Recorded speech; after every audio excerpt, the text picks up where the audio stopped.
Today is February 12th, 2021. Bitcoin takes a step towards the mainstream. Trump is furious over his lawyer's performance during the impeachment hearings. And Never Trumpers debate starting their own party.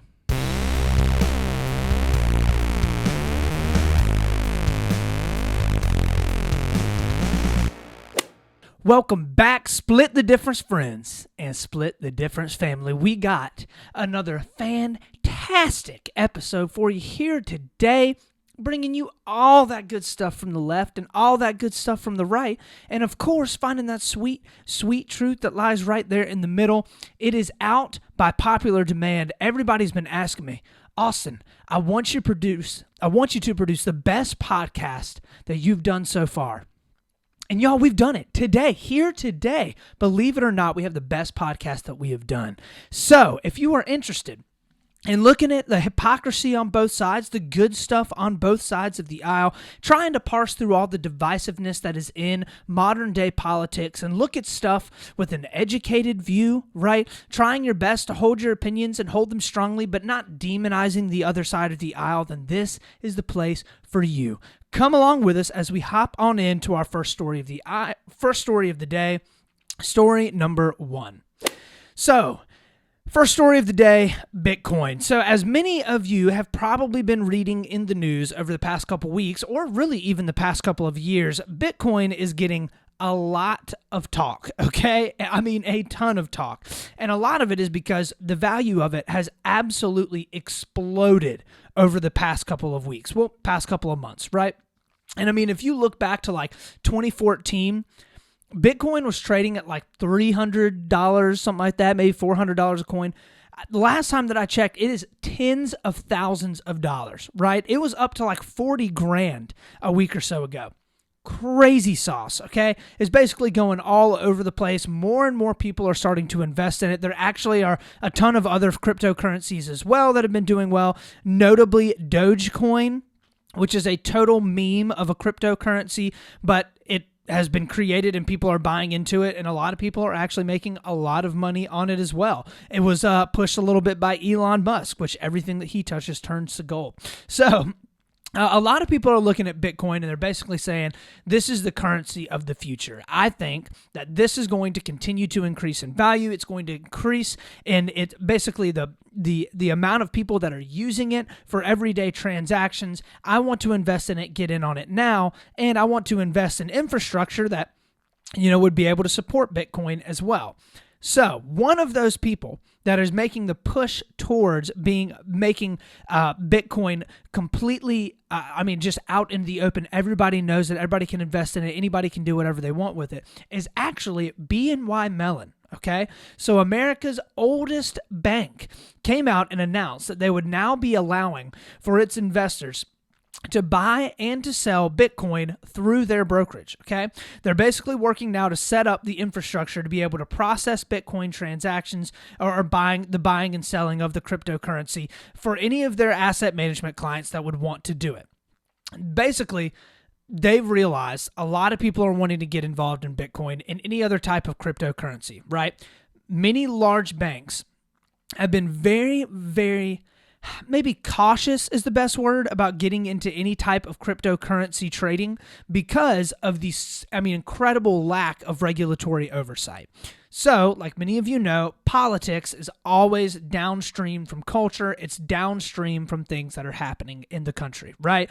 So, Congress right now and the vast majority of the legislators are honestly just not, they don't know enough about it. They don't see a reason to regulate cryptocurrency at this point in time. Now, of course, that will likely change somewhere down the future or somewhere down the road where when cryptocurrencies are being used much more often. But as of now, it's incredibly unregulated. And very, very large banks that are under a very large amount of scrutiny from the federal government and regulatory oversight have been very cautious to get into it because they don't really know what the future holds for a lot of cryptocurrencies.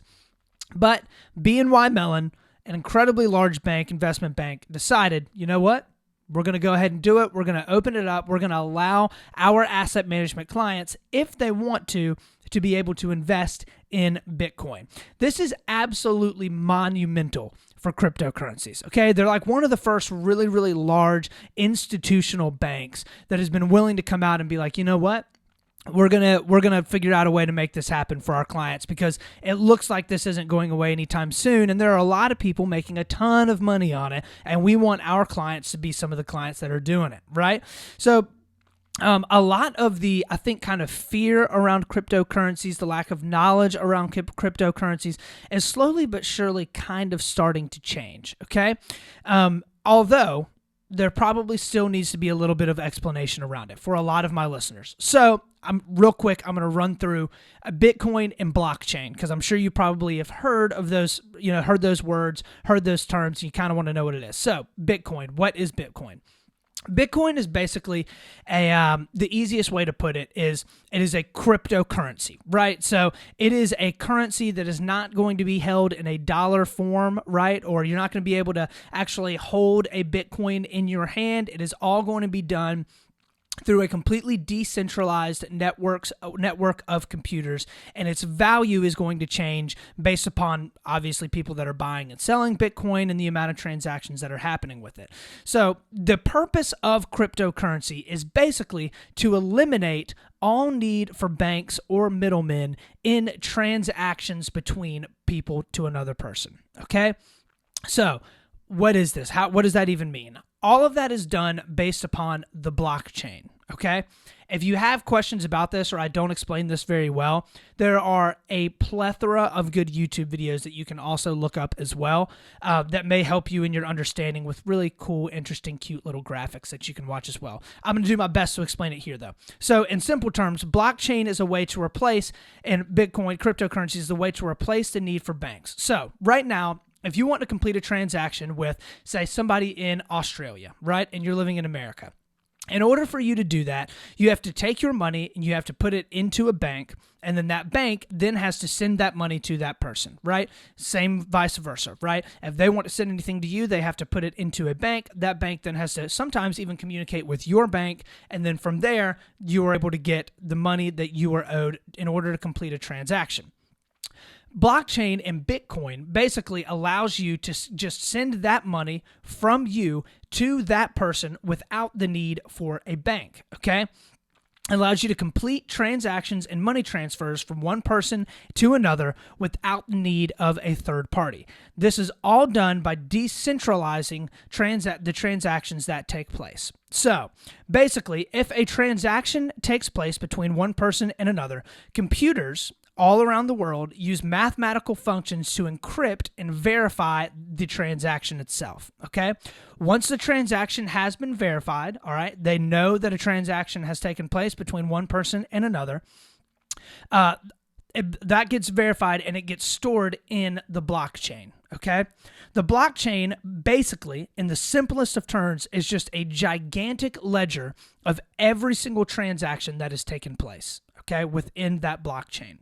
So if you have somebody that is buying something or, exchanging something with Bitcoin, the transaction happens, computers take that transaction, they verify that the two people that are going to do it, verify that the transaction actually happened, and then it stores it in the blockchain. The awesome thing about it is that the blockchain is completely decentralized across all of the computers that are being used within the network of the blockchain, okay? So it makes it almost impossible to hack. Unlike a bank, where if you have all of your information at the bank, they're storing it in their, one centralized data warehouse, right? And in order for someone to hack that, a bunch of your user information, they just have to be able to hack that data warehouse, right? And of course, they have encryption technologies. They have a bunch of stuff in order to keep people from doing it. But we see data breaches happen all the time, right? I mean, data breaches happen, with all kinds of different, whether it's a financial institution, whether it's a tech company, they happen all the time. And users' informations and clients' informations get taken all the time. So blockchain makes it so a little bit of your information is here, a little bit of your information is over here, a little information is on Greg's computer and on John's computer and on Cindy's computer. So that way, There's no way you're going to be able to hack all of those computers at the exact same time in order to be able to get the information you need to steal the money from somebody, okay? It also makes it incredibly cheap to process transactions because you're not relying on a bank, right? You're not relying on some third party in order to do it. You're just sending that money straight to that person, okay? Extremely interesting stuff. Now, granted, I probably did a very poor job of actually explaining all of this, but the purpose of all of this is to discontinue the need for middlemen between transactions and make transactions much, much more secure, right? The idea and the goal of it is if we can make it so everything is encrypted, everything is stored, right? Everything is stored on that blockchain. It's impossible for things to be changed within the blockchain and for everything to be completely decentralized. Then all of a sudden you don't have to worry about data breaches anymore. You don't have to worry about countries manipulating currency valuations. You don't have to worry about people coming in and stealing your money or stealing any of the transactions or committing any type of fraud, right? Blockchain solves a lot of those problems. I really do think that it is the way of the future, and it really is only a matter of time before a lot of these larger institutional banks get on board with it and are like, you know what? This isn't going anywhere anytime soon. It's time to go ahead and get involved in it.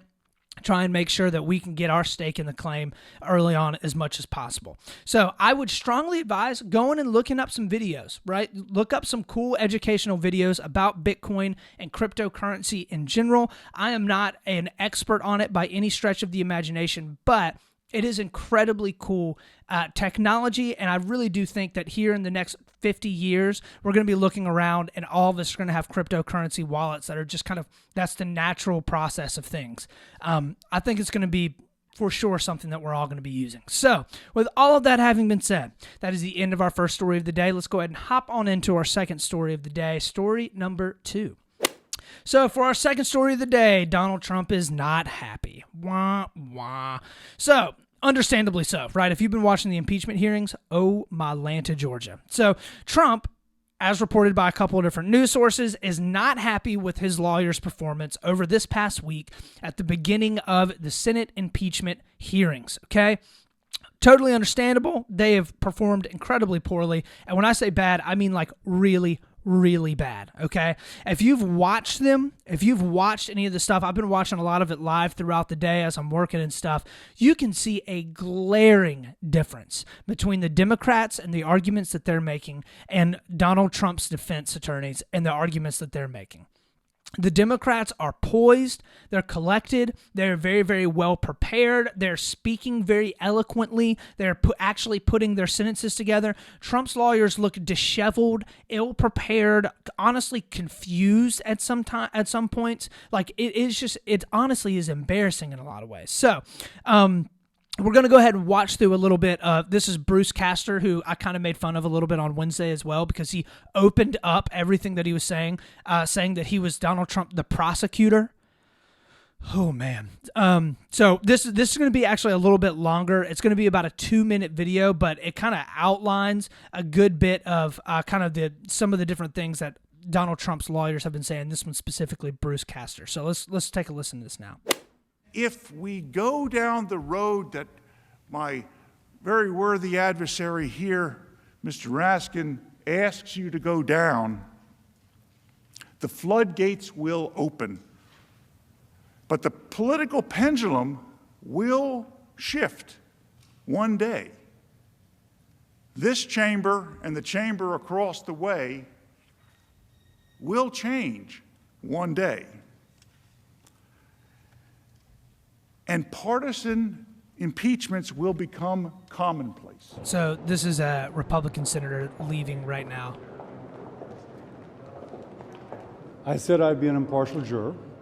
Anyone listening to those arguments, the House managers were focused, they were organized, they relied upon both precedent, the Constitution, and legal scholars. They made a compelling argument. President Trump's team were disorganized. They did everything they could but to talk about the question at hand. And when they talked about it, they kind of glided over it, almost as if they were embarrassed of their arguments. Now, if I'm an impartial juror, and one side's doing a great job, and the other side's doing a terrible job on the issue at hand, as an impartial juror, I'm going to vote for the side that did the good job. I was struck. I thought the House managers who spoke earlier were brilliant speakers. And I made some notes, and they'll hear about what I think about some of the things they said later when I'm closing the case. But I thought they were brilliant speakers, and I loved listening to them. And they were smart fellows. The American people just spoke, and they just changed administrations. Between the left and the right, the Democrat, the House managers that are making their arguments, and then Bruce Castor and Trump's team making their arguments. And he is, 100% correct. Even if you look at like the way that they're dressed, completely different. Like all of the Democrats that are coming up and talking are dressed incredibly well. Their hair is done well. Like Trump's team, they're wearing like baggy suits. They literally look like car salesmen, right? Like it really is kind of surprising. And at the end of that video there, Bruce Castor was going through and openly admitting and talking through the fact that Trump lost the election and that the Democrats people know that the election was won by Biden, right? And that they've already got a new administration in, blah, blah. It's like, what was he talking about? Like, what does that even have to do with what he's talking about? At one point, he actually says, in one of the opening arguments that he made, that Trump and the DOJ, basically if the DOJ thought that he had done something wrong, the DOJ should have arrested Trump and thrown him in jail. Obviously alluding, I guess, to the fact that like Trump didn't do anything wrong and so they didn't arrest him, which doesn't make any sense at all because the Senate isn't debating on whether or not Donald Trump committed a legally culpable crime, right? Like they're not arguing about whether or not to indict Donald Trump on federally illegal stuff, right? The Senate isn't charged with going after indicting President Trump on something.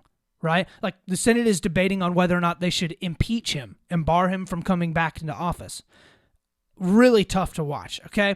And that's not even including the fact that the two, Bruce Castor and the other lawyer, one of the main lawyers there with him, have made absolute memes out of themselves over this past week. One of them was our bro what moment early on Wednesday, right? And the other one is, I'm sure you guys have seen the video. He's a balding guy, and he's sitting there at like every 2 minutes, stops everything that he's saying to loudly drink water, and he holds his hand on top of his head while he's drinking the water. I don't understand why. It really is surprising to me. So all of this to say, Donald Trump is extremely not happy, okay? Extremely not happy. And what is interesting is that the Democrats, it looks like, came out absolutely swinging. Like they were ready to go. And Donald Trump, a week before all of this ended up going through, ended up having to completely put together a new legal team because he was supposedly trying to force them to talk through and to allude to and make the arguments for the fact that election fraud did happen. And his team didn't want to do that, so a couple of them quit, right? Well, now it looks like he doesn't even have the B team out there, right? Like he's got like the D team or the E team out trying to defend him from this impeachment case in front of an incredibly well-equipped Democratic House managers that are ready to go. I mean, they are firing on all cylinders. That initial video that they opened up with footage of people going and storming the Capitol Dome, really, really tough to watch. The arguments that they're constructing around the timelines that Donald Trump was sending specific tweets, the way that he was attacking Vice President Pence, the way that the language that he was using over the couple of months leading up to January 6th, and around how Donald Trump's team had their hand personally in the organization of the protests that were happening on January 6th, is some pretty damning evidence against Donald Trump. And his team is just standing there flat-footed, not able to defend him against absolutely any of it, right? So what the Trump team, and maybe they're going to be pulling it out, I don't know, what the Trump team needs to be doing is constructing an argument, not about whether or not Donald Trump was protected under the First Amendment, not about whether or not the impeachment trial in the Senate should even be happening, but instead whether or not what Donald Trump did was an impeachable offense. That's what they have to argue, and there is a legitimate argument to that, right?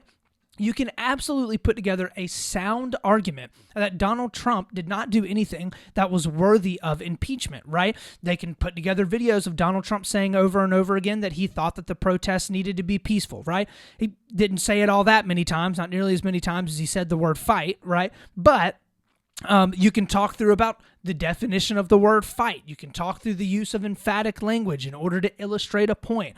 Okay, there are a wide variety of different instances and things that they can talk about with other politicians saying incredibly egregious things, but them not being impeached for it because they were protected under what they were saying. Eventually, of course, they could not be held accountable for in front of the Senate or the House, whether it's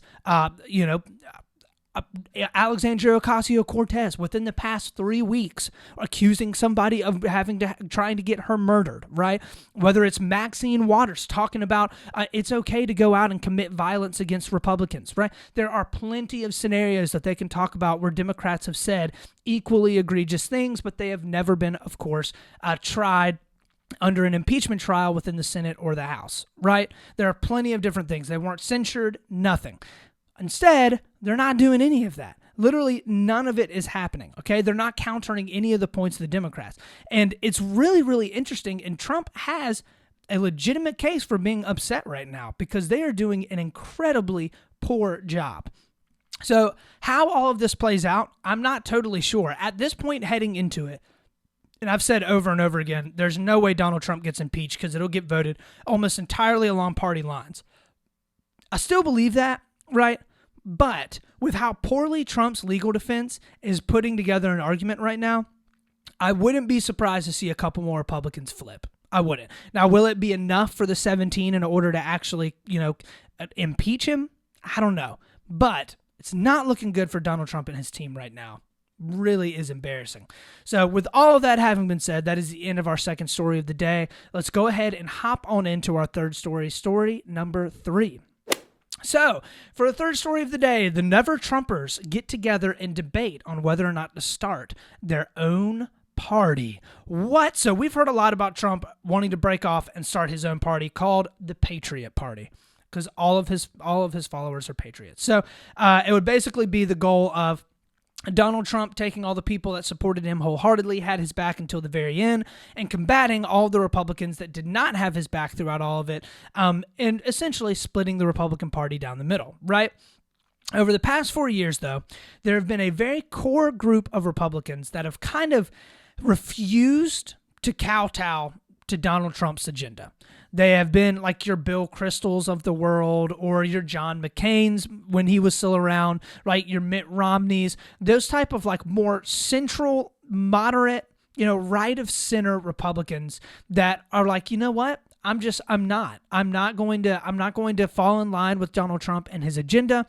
I'm going to do my best to stick to my laurels, vote for the things that I think need to be voted for, and I'm not going to bow down to Donald Trump and kiss his feet.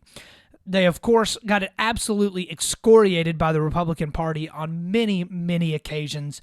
And they recognized that Donald Trump pretty much grabbed all of the power and pulled everybody to the right in the Republican Party. So they are seeing an opportunity for them to step in and create their own party that would pretty much be a party of centrist, okay? It would purposefully say no to the far right. It would purposefully say no to the far left. And it would say, we need reason, we need a bipartisanship, and we need to come together on, this in the center on things that we can all agree upon. Obviously, they've been watching Split the Difference podcast. So about 120 of these people, a lot of them were former officials in the Reagan administration, the Bush administration, Clinton administration as well. 120 of them got on a Zoom call last Friday and kind of started debating and talking through what this would look like if they actually did it. They talked through and discussed the incredible rift that has occurred within American politics as a result of Donald Trump and his combating against the left-wing media, which has also caused a lot of the problems as well. And how there's a lot of people in this country that don't feel represented at all by the people that are in Congress because both of the parties have gone and pushed farther apart, right? By polling data, by any type of statistics, you can see both parties for some reason, or not for some reason, we know why, but have pushed away from each other, okay? But by polling data, the vast majority of people are not on the fringes, right? The politicians are going for this craziness on both sides because that's what gets them the most clicks, that's what gets them the most news coverage, and that's what they know is going to be able to get them in front of voters more. And we all know, if anything, politics in a lot of ways is more of a popularity contest than it is anything else.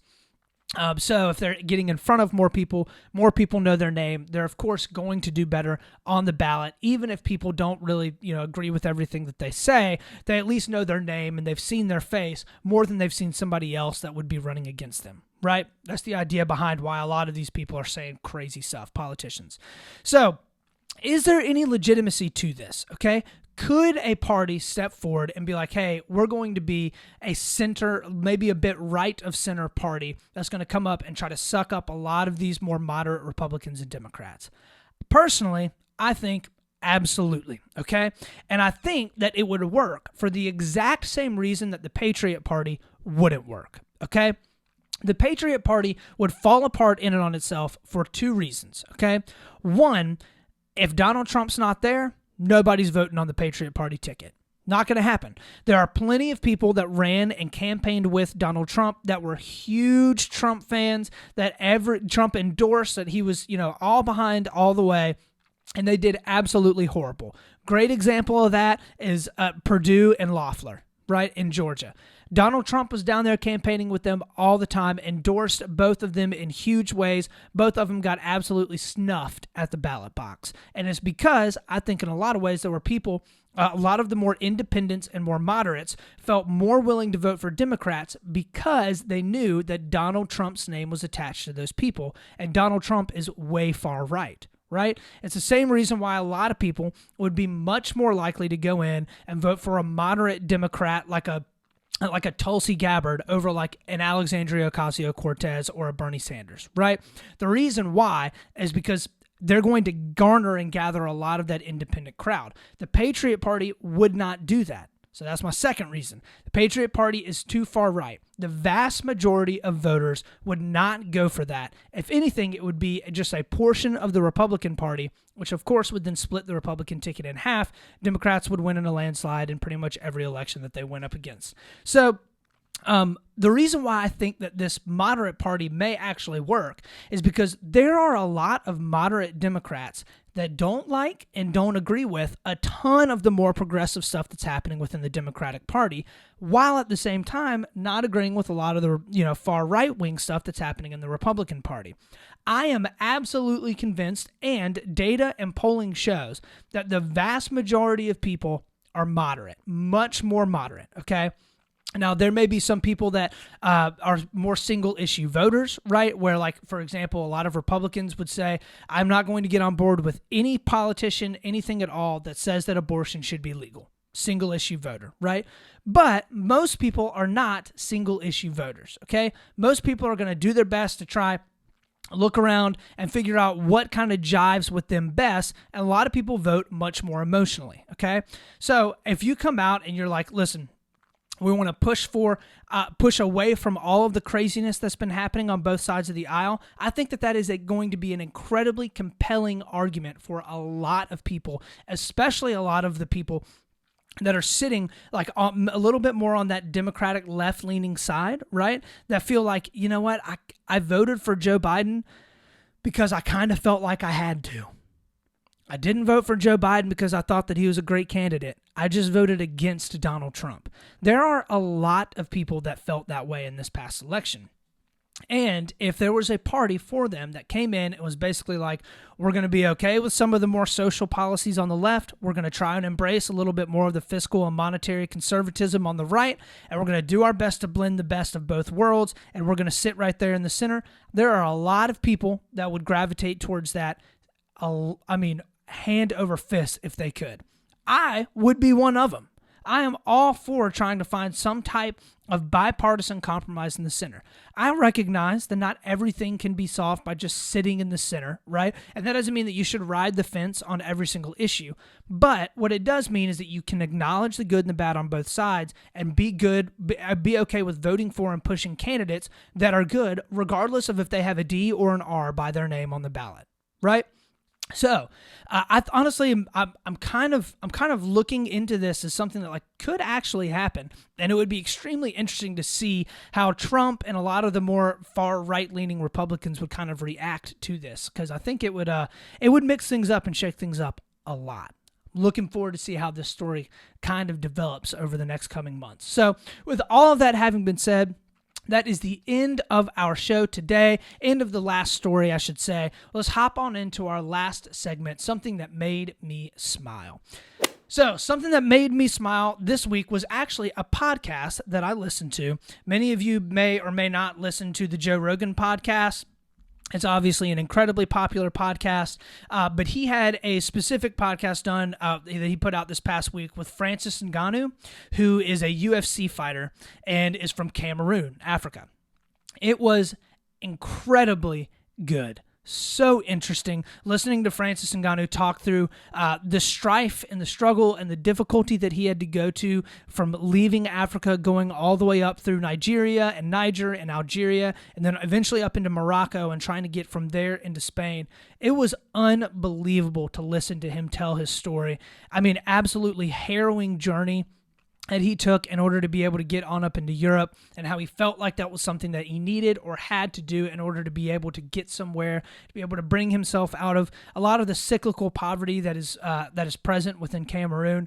Extremely interesting. I highly suggest going and listening to it. I think in a lot of ways it gives you a pretty cool perspective on a lot of the different things that are happening with people in the world. I think it's easy for us as Americans to kind of sit back and be content and be fine with things that are happening within our first world country and not realize all of the difficulty and the strife that's happening throughout the world. And that podcast did a very, very good job of kind of highlighting a lot of the very interesting things that happen to people that are not around in America. So totally should go give it a listen if you want.